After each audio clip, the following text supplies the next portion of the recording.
ভাই,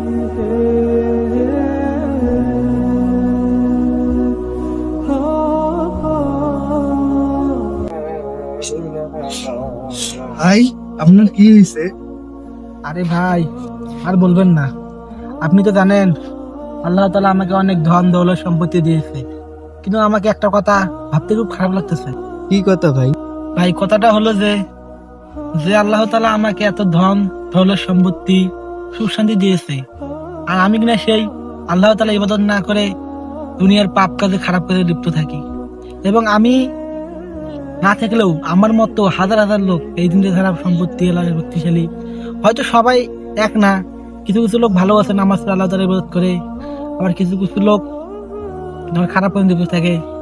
আর আমি একটা কথা ভাবিয়ে পাই না যে যখন আমি মারা যাব তখন আমার এই সম্পত্তি টাকা পয়সা কে নেবে, কে খাবে? আবার যখন আমি মারা যাব আমি তো কবরে আমার সাথে একটা পয়সা কানা করে নিতে তো পারবো না। তাহলে এত টাকা পয়সা ধন দৌলত থেকে লাভ কি? যদি আমি আল্লাহ তাআলার জন্য ইবাদতই করতে পারলাম না, তাহলে এই টাকা পয়সা ধন দৌলত আমার কি দরকার আছে ভাই?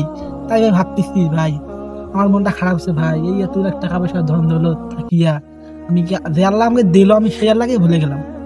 আমি সেই আল্লাহকে ভুলে গিয়ে দিনের পাপ কাজে লিপ্ত হয়ে পড়লাম।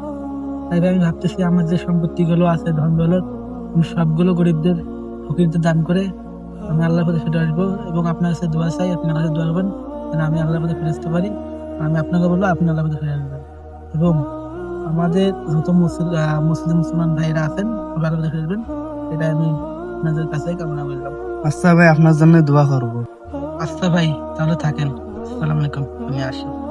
সকল মুসলিম ও মুসলমান ভাইদের জন্য উদ্দেশ্য করে একটা কথা বলি, আমরা কখনো সম্পত্তি নিয়ে অহংকার করব না। আমরা সবাই আল্লাহ তাআলার প্রতি ফিরে আসবো। আল্লাহ তাআলা আমাদের সবাইকে হেদায়েত দান করে, আমিন।